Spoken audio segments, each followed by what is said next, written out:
A casa, onde todos morrem aos 3 dias. Você já ouviu falar de lugares onde simplesmente não é possível sobreviver? Casas em que, mesmo sem ninguém por perto, as paredes parecem respirar, os passos ecoam sozinhos e a própria escuridão parece observar você? E se eu te dissesse que existe uma casa onde ninguém consegue viver mais do que 3 dias? Você teria coragem de entrar? Antes de eu te contar essa história sombria, já deixa o like, se inscreve no canal e ativa o sininho, porque hoje você vai conhecer a maldição da casa onde todos morrem ao 3º dia. A casa ficava no fim de uma estrada de terra esquecida, isolada do resto da cidade. De longe, parecia apenas uma construção antiga, com paredes descascadas e telhado torto, como qualquer outra abandonada. Mas os moradores da região evitavam até olhar para ela.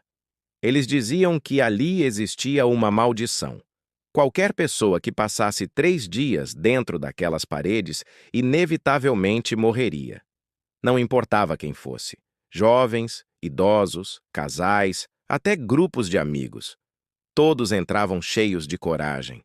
Nenhum passava do 3º dia. Os vizinhos mais antigos contavam histórias arrepiantes. Diziam que, à noite, luzes se acendiam sozinhas nas janelas empoeiradas, que vozes sussurravam palavras incompreensíveis no vento e que, às vezes, bem tarde, era possível ouvir passos pesados correndo nos corredores, mesmo quando a casa estava vazia.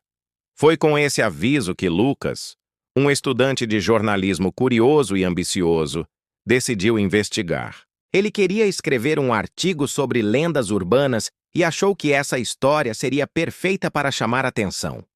Lucas não acreditava em maldições. Estava convencido de que tudo não passava de superstição alimentada pelo medo das pessoas simples da vila. Munido de sua câmera, gravador de voz e um caderno, ele caminhou pela estrada de terra até a casa.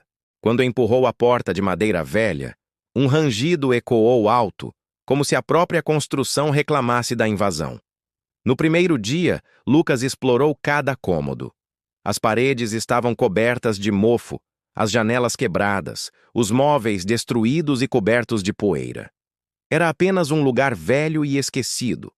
Mas havia algo, um silêncio estranho, pesado, como se a casa prendesse a respiração enquanto o observava. Naquela noite, Lucas deitou seu saco de dormir no chão da sala principal. Apagou a lanterna e tentou descansar. Foi então que ouviu os primeiros sons. Passos lentos, arrastados, subindo a escada de madeira. Cada tábua rangia como se algo muito pesado estivesse caminhando por ali. Ele se levantou rapidamente, acendeu a lanterna e iluminou o andar de cima. O corredor estava vazio. Mas os passos continuaram, ecoando até pararem bem acima de sua cabeça. No segundo dia, as coisas ficaram mais intensas. Lucas percebeu que seu relógio de pulso havia parado exatamente às 3 horas da manhã. Não importava o quanto tentasse ajustar, os ponteiros sempre voltavam sozinhos para aquele horário, como se o tempo dentro da casa tivesse sua própria regra. Enquanto explorava os quartos no andar superior, encontrou algo que gelou sua espinha. Embaixo de uma cama velha e quebrada, havia um diário antigo, com as páginas amareladas e manchadas. As anotações eram de um homem chamado Alberto, datadas de 1957. Ele descrevia exatamente as mesmas coisas que Lucas estava vivendo. O silêncio pesado, os passos na madrugada, a sensação constante de ser observado. E na última página, escrita às pressas, as palavras estavam tremidas e quase ilegíveis. Hoje é o 3º dia. Eles vêm me buscar. Se alguém ler isso, fuja antes que seja tarde. A caneta havia pressionado tanto o papel que algumas linhas estavam rasgadas. Naquela noite, Lucas decidiu gravar os sons da casa. Deixou o gravador ligado ao lado do saco de dormir e fingiu descansar. Os passos voltaram cada vez mais próximos, até pararem bem ao lado dele. Ele sentiu uma respiração quente em seu rosto. Seu corpo inteiro arrepiou. Mas quando abriu os olhos não havia nada, apenas o gravador funcionando.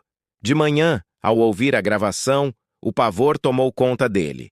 Não eram apenas passos, eram vozes, sussurros em coro, repetindo a mesma frase sem parar. 3 dias, 3 dias, 3 dias. Era o terceiro dia. Lucas estava exausto, tomado pelo medo. Decidiu que iria embora antes do pôr do sol. Arrumou seus equipamentos, mas quando tentou abrir a porta da frente, ela não se mexeu. Empurrou com força, nada. Tentou as janelas. Todas estavam trancadas, como se pregadas por dentro. Ele correu pela casa inteira tentando encontrar uma saída, mas não havia escapatória. Foi então que notou algo ainda mais assustador. As paredes, que antes estavam apenas mofadas, agora estavam cobertas de marcas. Palavras rabiscadas como arranhões profundos. Ninguém sai. E ao lado, dezenas de nomes riscados. Talvez os de todas as vítimas que já haviam tentado sobreviver ali. A noite caiu e Lucas ouviu os passos novamente. Mas dessa vez, eles não eram lentos. Eram pesados, correndo pela escada, pelas paredes, pelo teto. A casa inteira parecia viva, pulsando com vozes, gemidos e gritos. Lucas se trancou em um dos quartos e empurrou um armário contra a porta. Pegou sua câmera e começou a gravar, como se isso pudesse protegê-lo. Mas a porta se abriu sozinha, lenta, arrastando o armário com uma força invisível.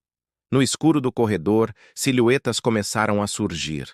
Primeiro uma, depois duas, depois dezenas. Sombras humanas sem rosto, apenas olhos brilhando no breu. Elas se aproximaram em silêncio até pararem diante dele. Foi então que todas falaram em uníssono, em uma voz rouca e distorcida. Chegou o seu terceiro dia. Na manhã seguinte, os moradores da vila viram a porta da casa aberta. Mas não havia sinal de Lucas. No chão, apenas sua câmera caída, gravando estática. E no espelho da sala principal, escrito em letras grandes, com algo que parecia sangue seco, estava a frase: "Um de nós".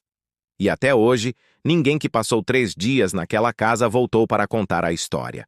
Agora eu te pergunto, você teria coragem de passar uma única noite lá dentro? Deixe sua opinião aqui nos comentários. E não se esqueça de curtir e se inscrever para mais relatos assustadores.